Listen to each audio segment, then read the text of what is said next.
అలా posting periods variants దాన్ని assignment చేసుకుని ఓపెన్ అండ్ క్లోజింగ్ పీరియడ్స్ ఇక్కడ చాలా మేజర్ చేంజ్ వచ్చిందండి.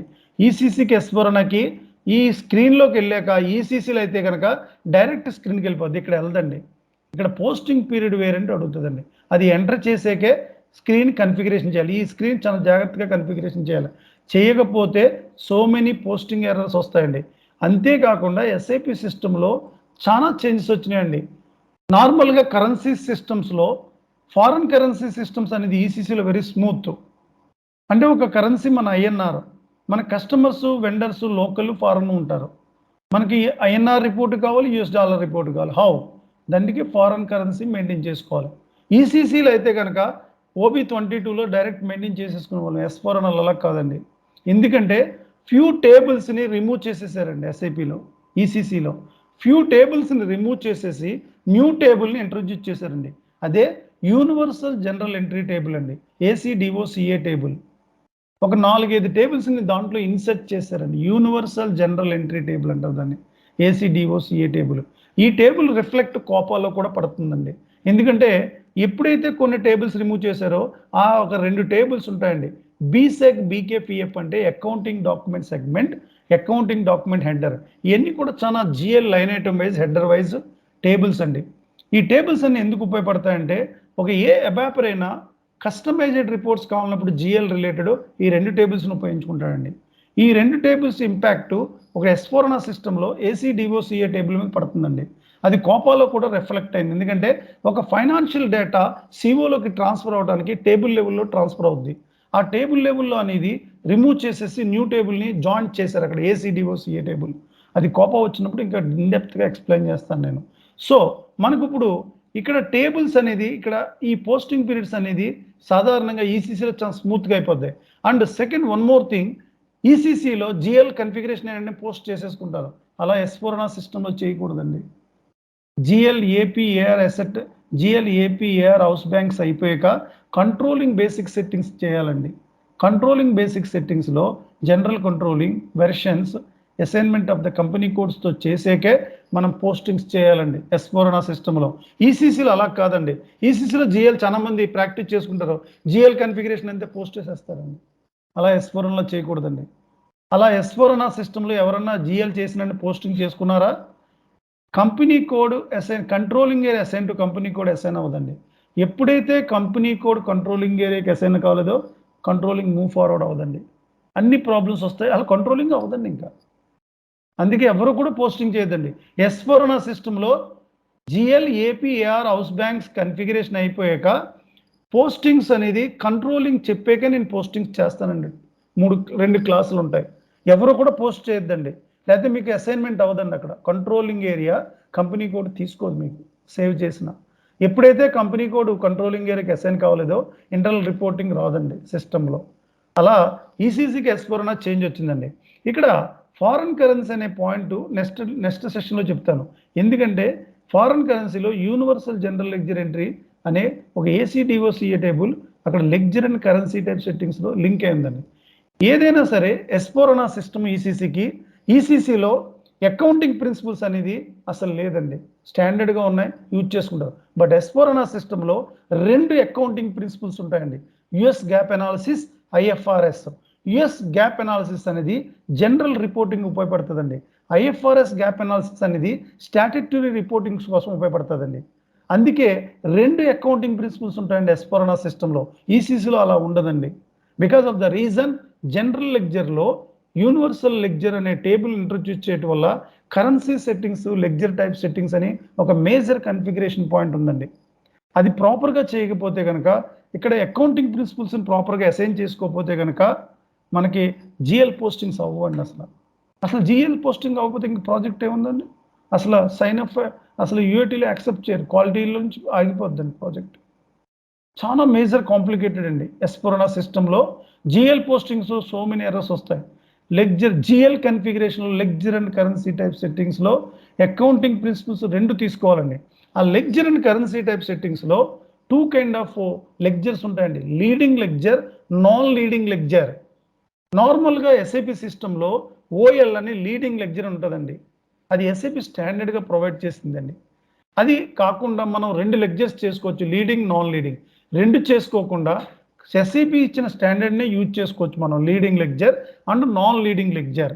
లీడింగ్ లెక్చర్కి యుఎస్ గ్యాప్ అనాలిసిస్ని అసైన్ చేయాలి, నాన్ లీడింగ్ లెక్చర్కి ఐఎఫ్ఆర్ఎస్ని అసైన్ చేయాలి. అలా చేయకపోతే దీని ఇంపాక్ట్ అసెట్ అకౌంటింగ్లో కూడా పడుతుందండి. ఎందుకంటే ఈసీసీకి S4 HANAకి అసెట్ అకౌంటింగ్లో న్యూ అసెట్ అకౌంటింగ్ కాన్సెప్ట్ వచ్చిందండి. చార్ట్ ఆఫ్ డిప్రిషియేషన్ అనేది అసైన్ కాదు. చార్ట్ ఆఫ్ డిప్రిషియేషన్ ఎప్పుడైతే అసైన్ కాదో కంపెనీ కోడ్ లెవెల్లో మేజర్ అంటే ప్రతి దానికి ప్రాజెక్ట్ లెవెల్లో లింక్ ఉంటుందండి. ఈసీసీకి S4 HANAకి ప్రతి ఏరియాలో చేంజెస్ వచ్చిందండి. చూస్తానికి కన్ఫిగరేషన్ రాదనుకుంటాం, యాక్టివేషన్ చాలా మారినాయండి, ప్రతి స్టేజ్లో మారిందండి. సీమ్స్ టు బి చాలా మందికి ఈసీసీ S4 HANA ఒక డాక్యుమెంట్ ఇస్తారు చూసుకోమని, అది ఏమి యూజ్ అవుదండి, ప్రాక్టికల్గా చేసుకోవాలి. ఆ lecture currency type settings next సెషన్లో చెప్తాను మీకు, ఇప్పుడు చెప్పకూడదు, అర్థం అవుతుంది. దానికి ఏంటంటే అకౌంటింగ్ ప్రిన్సిపల్స్ అనే కాన్సెప్ట్ని చెప్పాక, నార్మల్గా అకౌంటింగ్ ప్రిన్సిపల్స్ అంటే మన ఇండియన్ ప్రాజెక్ట్లో ఉన్నప్పుడు ఇండియన్ గ్యాప్ అనాలిసిస్ అంటే 14 అకౌంటింగ్ ప్రిన్సిపల్స్ ఉంటాయి. As per the companies act 1956 ఒక కంపెనీ పోర్ట్ఫోలియో ఎలా ఉండాలి, ప్రైవేట్ లిమిటెడ్ కంపెనీ ఎలా ఉండాలి, పబ్లిక్ లిమిటెడ్ కంపెనీ ఎలా ఉండాలి, అందుకు ఒక కంపెనీస్ యాక్ట్లో 14 అకౌంటింగ్ ప్రిన్సిపల్స్ ఏ కంపెనీ అయినా మెయింటైన్ చేయాలంటే ఆ ప్రిన్సిపల్స్ని ఫాలో అవ్వాలి. అందుకే నార్మల్గా ఇండియన్ కాన్స్టిట్యూషన్లో కంపెనీస్ యాక్ట్లో ఏ కంపెనీ రిజిస్టర్ అయినా అకౌంటింగ్ ప్రిన్సిపల్స్ అంతా కూడా ఇండియన్ గ్యాప్ అనాలిసిస్ యూజ్ చేస్తారండి. అదే యుఎస్లో అయితే కనుక US GAAP analysis. Second one, ఈసీసీలో 2 అకౌంటింగ్ ప్రిన్సిపల్స్ ఉండే, అసలు అకౌంటింగ్ ప్రిన్సిపల్స్నే చేయరండి, సిస్టంలో ఉంటుంది కానీ చేయరు. కానీ ఇక్కడ 2 అకౌంటింగ్ ప్రిన్సిపల్స్ చేయాలండి. ఒకటి ఇండియన్ ప్రాజెక్ట్ ఉంటుంది Indian gap, second one IFRS. అదే యుఎస్ ప్రాజెక్ట్లో ఉన్నారనుకోండి యుఎస్ గ్యాప్, ఐఎఫ్ఆర్ఎస్. ఈ 2 కూడా మన లెక్చర్స్కి అసైన్ కాకపోతే అసలు అసెట్ అకౌంటింగ్ మూవ్ అవ్వదండి. అంటే ప్రతి దానికి లింక్ ఉందండి. ఇక్కడ యూనివర్సల్ జనరల్ ఎంట్రీలో ప్రాబ్లం చేస్తే ఇక్కడ కోపాకి లింక్ ఉంటుందండి, కంట్రోలింగ్ ప్రాఫిటబిలిటీ అనాలిసిస్. అలా S4 HANA సిస్టంలో చాలా మేజర్ చేంజెస్ వచ్చినాయండి. సో మనం అది లెక్చరు అకౌంటింగ్ ప్రిన్సిపల్స్ గురించి రేపు మాట్లాడుతామండి. ఇప్పుడు ఇది ఈ 4 పాయింట్స్ మనం ఎంఓఎం తయారు చేసి బ్లూ ప్రింట్ చేసి కన్ఫిగరేషన్ చేస్తాం. 12-10 వరకు క్లాస్ ఉంటుంది ఈరోజు. Sir open and closing small change అది మళ్ళీ ఒకసారి చెప్పరా? ఓపెన్ అండ్ క్లోజింగ్ పీరియడ్ది మళ్ళీ ఒకసారి చేంజ్ ఉంది కదా సార్, ఆ చేంజ్ మళ్ళీ ఒకసారి అది ఇప్పుడు కాదండి, చెప్తాను. ఇప్పుడు అప్పుడే కన్ఫ్యూజ్ అవుతుంది. అది పీరియడ్ అండ్ క్లోజింగ్స్ అంటే ఒకసారి ప్రాజెక్ట్ ఇంప్లిమెంటేషన్ అయిపోయాక యూజర్స్ మంత్ ఎండ్ ప్రాసెస్ చేస్తున్నప్పుడు పీరియడ్ని క్లోజ్ చేసి తర్వాత మళ్ళీ next month morning period open చేస్తారు. అదే మంత్ ఎండ్ ప్రాసెస్ అంటారు. అది ఎక్కడ చేయాలో నేను చూపెడతాను, ఇప్పుడు చూపెట్టకూడదు, అది సపోర్టింగ్కి వెళ్ళాక చేయాలి అది. సో కన్ఫిగరేషన్ అంతా అయిపోయాక మనం చేస్తాం అది, ఓకేనండి. ఎక్కడ చేయాలి ఎలా చేయాలని చూపెడతాను నేను, బట్ మనం చేయం, అది యూజర్ కోసం చేస్తామండి అంతే. అది కన్ఫిగరేషన్తో లింక్ ఉండదు అది యాక్చువల్గా. అర్థమైందా point? Okay sir, okay sir.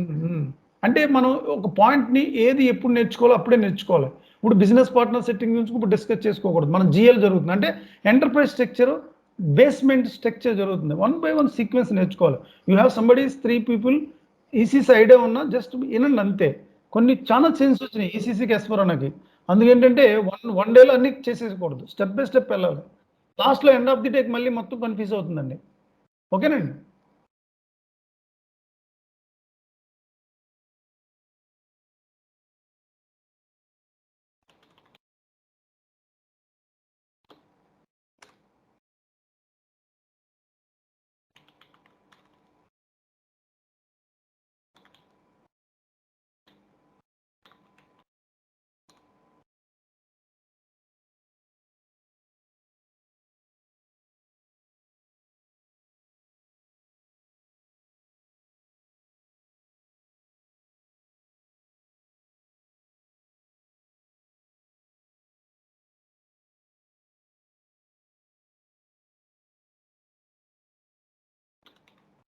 ఇక్కడ నేను అసైన్మెంట్ అని మెన్షన్ చేయలేదు, ఎందుకంటే క్లయింట్కి పంపించకూడదండి అసైన్మెంట్ది.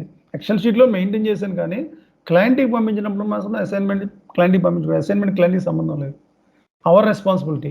సో ఒకళ్ళు చెప్పండి సార్, ఇప్పుడు ఇది ఎంఓఎం. ఒక కార్పొరేట్ కంపెనీస్లో ఒక క్లయింట్ ప్లేస్లో మీరు వర్క్ చేస్తున్నప్పుడు ఎంఓఎంని ఎలా పంపిస్తారు క్లయింట్కి? చెప్పండి సార్ అనిల్ గారు. As is analysis to be analysis. As is analysis పెట్టండి. అదే నేను చెప్తున్నా కదా, మీరు ఇప్పటి నుంచి అదే మనం నాలెడ్జ్ నుంచి వస్తాం కాబట్టి సాధారణంగా ఒక ఆన్సర్కి ఎలా చేయాలని చెప్తూ ఉంటాం.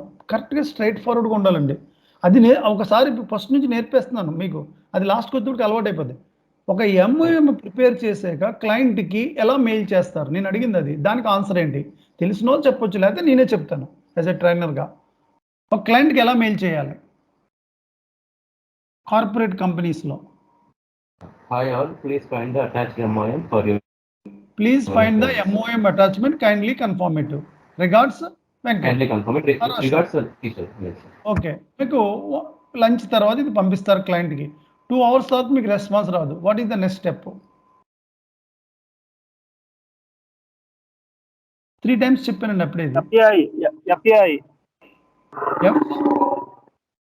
FY for your Action. actions. A. Action. FYA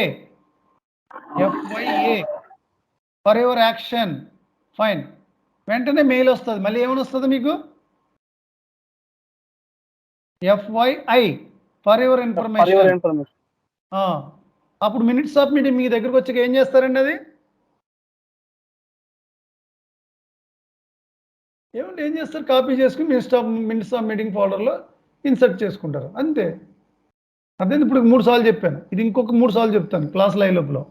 మీకు అంటే ఒక లైవ్ ప్రాజెక్ట్ ఎక్స్పీరియన్స్ వచ్చేయాలి మీకు. ఏదో కన్ఫిగరేషన్ చేసుకున్నాం SAP వచ్చిందంటే కాదండి.